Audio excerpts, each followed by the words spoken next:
Dead, one of them shot by the sea in the east, and one of them shot in the west by the sea. Dead, both my boys, when you sit at the feast, and are wanting a great song for Italy free, let none look at me. Yet I was a poetess only last year, and good at my art, for a woman, men said. But this woman, who is agonized here, for the East Sea and the West Sea rhyme on in her head, forever, instead. What art can a woman be good at? Oh, vain! What art is she good at, but hurting her breasts with the milk teeth of babies, and a smile at the pain? Ah, boys, how you hurt!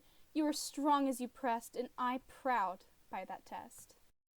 What's art for a woman to hold on her knees, both darlings, to feel all their arms around her throat, cling, strangle a little, to sew by degrees, embroider the long cloths and neat little coat, to dream and to dote.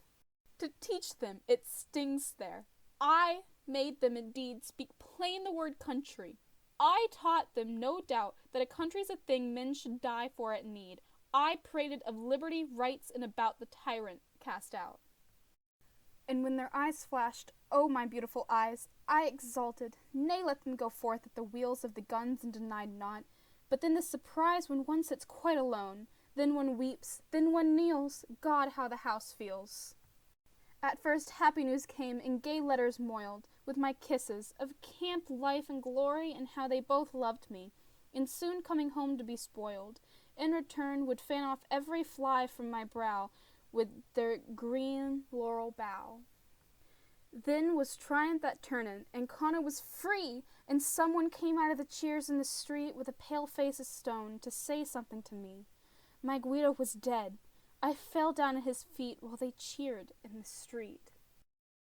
I bore it. Friends soothed me. My grief looked sublime. As the ransom of Italy, one boy remained to be leant on and walked with, recalling the time when the first grew immortal, while both of us strained to the height he had gained.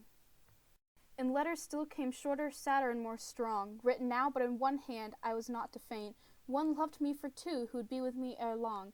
And viva l'Italia, he died for our saint, who forbids our complaint. My nanny would add, he was safe and aware of presence that turned off the balls was impressed. It was Guido himself who knew what I could bear, and how 'twas impossible quite dispossessed to live for the rest. On which, without pause up the telegraph line, swept smoothly the next news from Gaeta. Shot, tell his mother. Ah, his their mother, not mine. No voice that says my mother again to me. What, you think Guido forgot? Are souls straight so happy that dizzy with heaven they dropped earth's affection, conceived not of woe? I think not. Themselves were too lately forgiven, though, that love and sorrow which reconciled the above and below. O Christ of the 5 wounds, who looks through the dark to the face of thy mother, consider, I pray, how we common mothers stand desolate mark, whose sons, not being Christ, die with eyes turned away, and no last words to say. Both boys dead?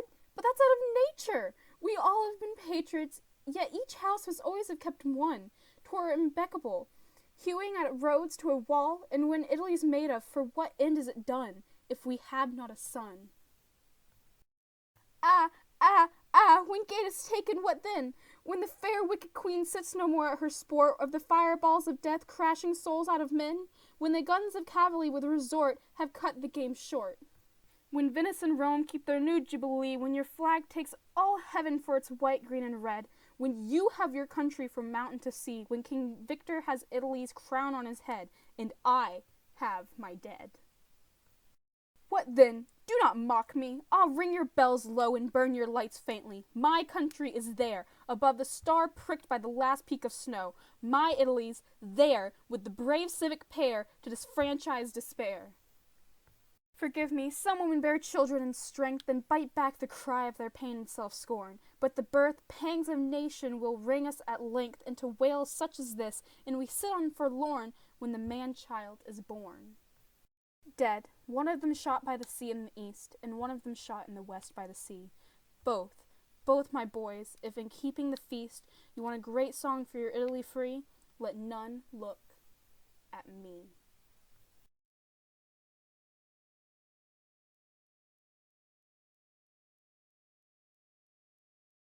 Okay, now we're going to analyze the poem Mother and Poet by Elizabeth Barrett Browning.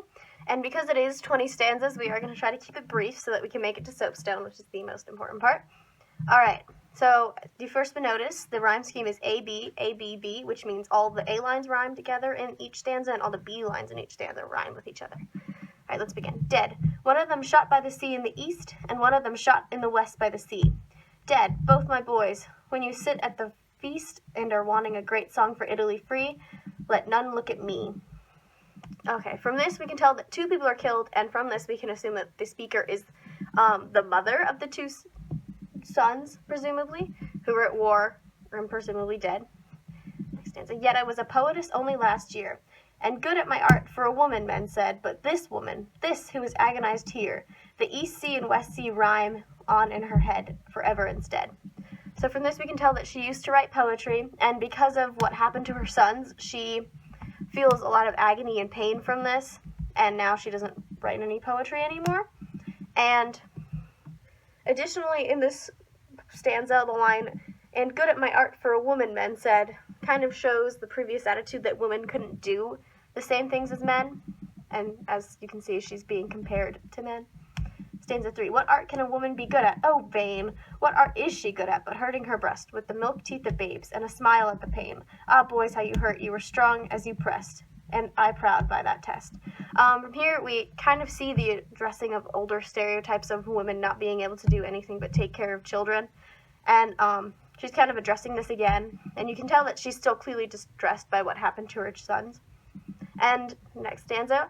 What art's for a woman to hold on her knees, both darlings, to feel all their arms round her throat, cling, strangle a little, to sew by degrees, embroider the long clothes and neat little coat, to dream and to dote. Once again, we see the same thing that was addressed in stanza 3.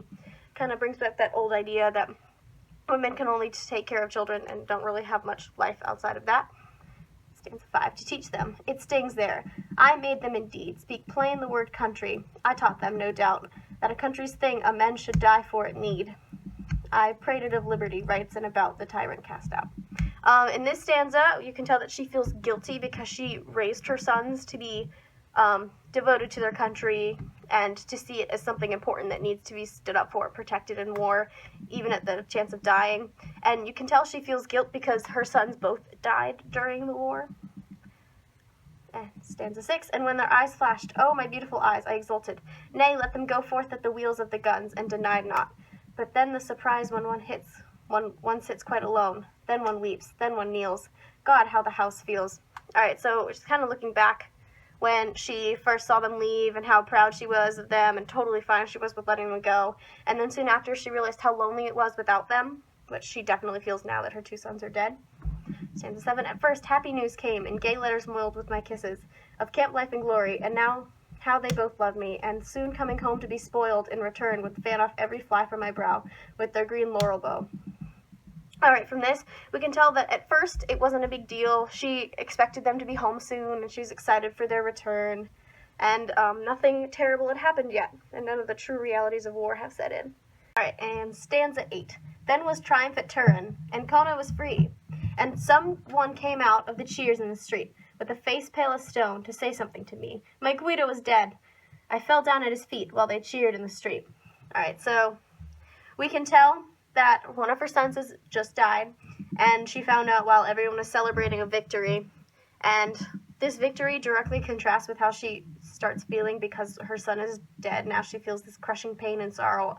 Everyone else is celebrating around her. All right, stanza 9. I bore it. Friends soothed me. My grief took sublime as the ransom of Italy. One boy remained to be leant on and walked with, recalling the time when the first grew immortal, while both of us strained to the height he had gained. All right, so after her first son's death, she's trying to get through it. Her friends are helping her, and she's kind of leaning on her last son who's still alive, and they're both trying to live up to the wonderful man who had their wonderful man and her son who had been killed. Stanza 10.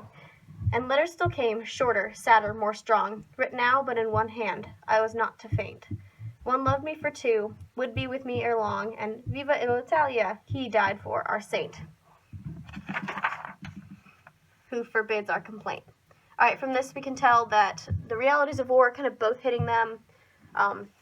They're less happy, less excited. letters are getting shorter. They're clearly dealing with the pain and realities of war and the loss of her son. Stanza 11. My nanny would add, he was safe and aware of a presence that turned off the balls. Was impressed? It was Guido himself, who knew what I could bear, and how 'twas impossible quite dispossessed to live on for the rest. This stanza kind of reflects that her nanny kind of senses that Guido is still around and is kind of aware that the mother can't deal with this pain and suffering anymore and probably can't handle much more. Right, stanza 12. On which, without pause, up the telegraph line swept smoothly the next news from Gaeta. Shot, tell his mother. Their mother, not mine. No voice says my mother again to me. What? You think Guido forgot? So the mother no longer has any children. Both of them are gone. And she's realizing that she's no longer a mother. And this kind of position in her life has been taken from her.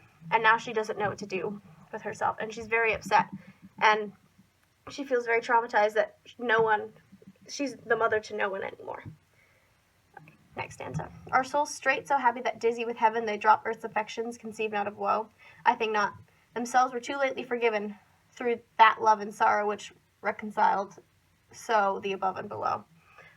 So basically she's like, are souls and people still like unaware of people's tortures and pain and sorrow? And she doesn't believe that. Right, next stanza. O Christ of the 5 wounds, who lookest through the dark to the face of thy mother, consider, I pray, how we common mothers stand desolate, mark whose sons, not being Christ, die with eyes turned away. And no last word to say.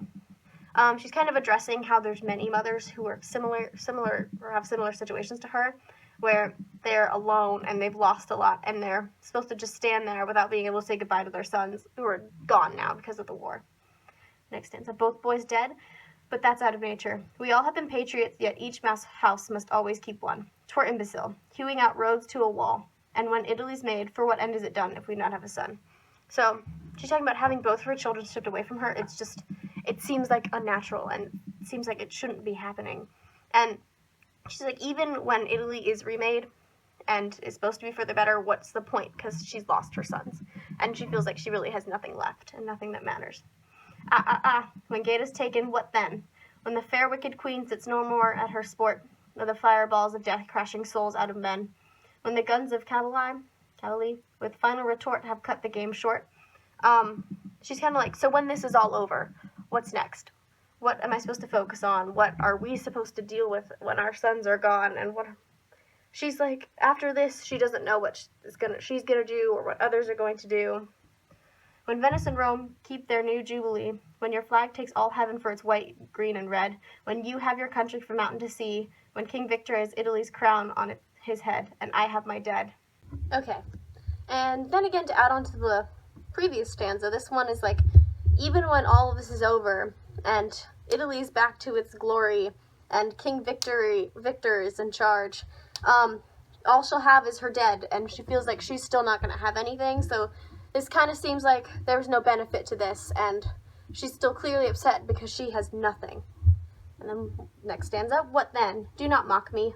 Ring your bells low and burn your lights faintly. My country is there above the star prickled by the last peak of snow. My Italy's there with my brave civic pair to disfranchise despair. All right, so this stanza, she's once again repeating the thing of, what do I have now?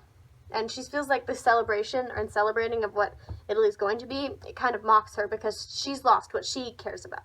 So from this stanza, we can tell that her loyalty is more in her family than it is with this the new country of Italy. And basically, she's saying that this isn't for me. This isn't my country. This isn't my Italy. My Italy is with my 2 dead children who are gone, and I basically have nothing. Forgive me. Some women bear children in strength and bite back the cry of their pain and self-scorn. But the birth pangs of nation will bring us at length and to wail such as this, and we sit forlorn when the man-child is born. All right, so this kind of brings it back to like women as a whole, and she's like, some women can deal with it and face it, but I can't, and so others of us can't. We can't deal with this pain and tragedy that we're going to have to go through at the expense of either the creation of a new nation or a change in a nation. And she's very upset about this, and she also kind of feels like the women and the mothers are basically like cast off to the side, like they're not important. It's like, we have to go through so much pain for this, and yet we seem to get very little benefit out of this, just lots of dead children and pain. And now to the last stanza, dead. One of them shot by the sea in the east, and one of them shot in the west by the sea. Both my boys. If in keeping the feast you want a great song for your Italy free, let none look at me. This is once again the very first stanza, and it kind of once again brings us back to the beginning and re-expresses the thought or the mentioning of both her sons being dead and her pain. And it's talking about how people are celebrating and so happy about Italy and its freedom, yet no one is looking at her or other women like her. She feels like she's been left out and that she's been kind of cast off to the side to deal with this suffering while other people are going on and celebrating. And it kind of like brings up the thought that maybe this war and fighting wasn't worth it because it's left her with nothing. And also, it kind of shows that women are kind of cast off to the side and not worried about and cared about. And all right, let's go into soapstone. So, as we've repeated earlier, the speaker is a grieving mother in Italy who has lost both of her two sons to war, and she's obviously very upset and in a lot of pain. And the occasion is the death of the speaker's sons during fighting in Italy, and her kind of getting over it. It's kind of said a little bit after all of this has happened, yet it still sounds like the war and fighting isn't over. The audience isn't clearly specified, but we can assume it is probably other women going through the same pain, or people who are like a little upset about the war and the fighting, and really almost anyone who's probably experienced this fighting and the war and the impact it's had. The purpose of this is to show what the war has taken from her and express her grievances and show how she feels like she's been cast aside and that she and other women are kind of ignored in this, even though they've had a big feeling and chunk of the suffering as well. And the subject is the loss of her sons and the grief over the fighting in Italy and her pain and suffering about this. And then the tone, it's mostly either like a twinge sense of guilt, it's a little accusatory towards the war, and it's solemn, somber, mourning, and she's also seems a little angry that this has happened to her. And there are some stanzas like in the past where it expresses a little more, or expresses a little bit more joy and excitement and happiness, such as stanza 7 and stanza 6, where the war seemed like a good and exciting thing, and it didn't seem like it was going to be bad, and it was going to be enjoyable. And yeah, but most of the poem is with a dark and somber and solemn tone, which makes the beginning, or before the death of her sons and the after her death of her sons, a clear contrast in how she felt and her emotions. And yeah, that was Mother and Poet by Elizabeth Barrett Browning.